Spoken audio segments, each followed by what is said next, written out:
কতটুকু সম্পদ থাকলে কোরবানি করতে হবে? কোরবানির নিসাব হলো যাকাতের নিসাব। একজন মানুষের কাছে 595 গ্রাম রূপা বা তার সমমূল্য যদি থাকে তাহলে তার উপরে কোরবানি বর্তাবে, এবং সেই নিসাবটি হলো বর্তমান বাজার মূল্য হিসাব করলে আপনার 595 গ্রাম রূপার যে মূল্য আছে সেটি হয়তো 40 বা 50 হাজার টাকা বা তার কাছাকাছি ফিগারে থাকবে। অতএব আপনি কোরবানির যাকাতের নিসাব সেটিকেই ধরে নেবেন। যদিও এর আগে আমরা শুরুতেই বলেছি যে কোরবানি যে ব্যক্তি করার সামর্থ্য রাখেন তার উপরে কোরবানিটি বর্তায়, এর জন্য নিসাব কোনো আবশ্যক নয়, এমনটি মত দিয়েছেন সৌদি আরব উলামায়ে কেরাম এবং অন্যান্য মাযহাবে।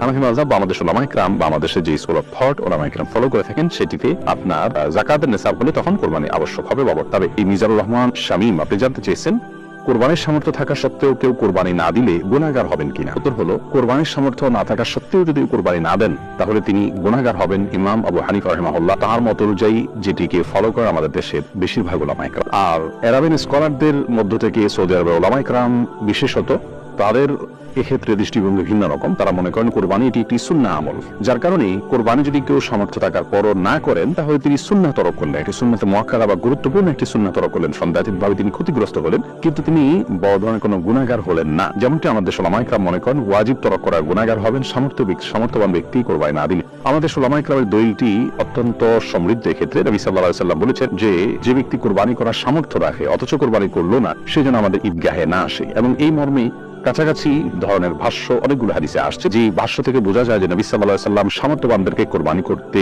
আবশ্যক করেছেন, আবশ্যকভাবে নির্দেশ করেছেন, এবং না করলে তার জন্য তিনি সতর্কবাণী দিয়েছেন। অতএব সামর্থ্যবানদের জন্য কোরবানি না করে থাকাটা অনুচিত হবে আমরা মনে করি। যদিও বিপরীত দিক থেকে যারা এটিকে সুন্নাহ মনে করেন তাদেরও দলিল হলো নবী আলাইহিস সালাম বিভিন্ন হাদিসে এটিকে সুন্নাহ বলে অভিহিত করেছেন। এবার তার দোলন আপনি জানতে চেয়েছেন পরিবারের ছেলে মেয়ে ভাই বোন ও স্বামী স্ত্রী মিলে এক নামে কোরবানি দিলে তা হবে কি না। বনসনিয়া পুরো পরিবারের তরফ থেকে একটা কোরবানি দিলে যথেষ্ট হবে, এই মর্মে বহু হাদিস পাওয়া যায়। নবী আলাইহিস সালামের সেই সমস্ত হাদিসগুলোকে সামনে রেখে সৌদি আরবের উলামায়ে কেরাম বলেন যে গোটা পরিবারের যিনি মূল কর্তা থাকবেন, যার অধীনে যারা থাকবেন একান্নভুক্ত, তার ভরণ পোষণ দিয়ে চলবেন, তাদের সবাই তরফ থেকে তিনি কোরবানি দিলে যথেষ্ট হয়ে যাবে। কারণ বহু হাদিসে নবী সাল্লাল্লাহু আলাইহি ওয়াসাল্লাম বলেছেন যে আলা কুল্লি আইলাতিন উযহিয়াতুন, অথবা এই জাতীয় ভাষ্য যার অর্থ হলো যে প্রতিটি পরিবারের উপরে একটি করে কোরবানি আবশ্যক হয়। যদিও ইমাম আযম ইমাম আবু হানিফা রাহিমাহুল্লাহ সহ অন্যান্য ইমামদের মত হলো এক্ষেত্রে যে না, প্রত্যেক সামর্থ্যবান ব্যক্তি তার তরফ থেকে কোরবানি দিতে হবে, যার কাছে যাকাত দেওয়ার মতো সম্পদ আছে তার তরফ থেকে কোরবানি তিনি দিবেন। অতএব পরিবারে একাধিক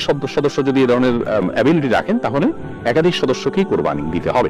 আর এই যে দ্বিতীয় মত যারা বলেন তারা প্রথম মতে যে হাদিস তারা পেশ করেছেন যে প্রত্যেক পরিবারের তরফ থেকে একটা কোরবানি করলে হবে, তারা ওটা ব্যাখ্যা বলেন যে আসলে তখন একটা পরিবারে একজন কর্তা ছিলেন না, সবাই তার অধীনস্থ থাকতেন, একাধিক ব্যক্তি সাধারণত উপার্জন করতেন না। যখন উপার্জন হয়ে যেতেন ছেলেরা, তখন তারা বিবাহ করতেন এবং স্বাভাবিকভাবে তাদের আলাদা পরিবার উঠে দেওয়া হতো। আমি সাল্লাল্লাহু আলাইহি ওয়াসাল্লাম সেই দৃষ্টিকোণ থেকে বলেছেন। যেহেতু আমাদের সমাজে এখন একই পরিবার একাধিক ব্যক্তি উপার্জন করে যাকাতের দেওয়ার মতো অবস্থা তাদের হচ্ছে, সেই জায়গা থেকে নবী সাল্লাল্লাহু আলাইহি ওয়াসাল্লাম এটি বলেছেন। যাই হোক, তো দুটি মতই আমি আপনাদের সামনে প্রেজেন্ট করলাম। পরিবারের একাধিক ব্যক্তি যদি সামর্থ্যবান থাকেন তাহলে সেই একাধিক ব্যক্তি কোরবানি তাদের তরফ থেকে করার মতে অধিকতর নিরাপদ। এরপরে নাইমুন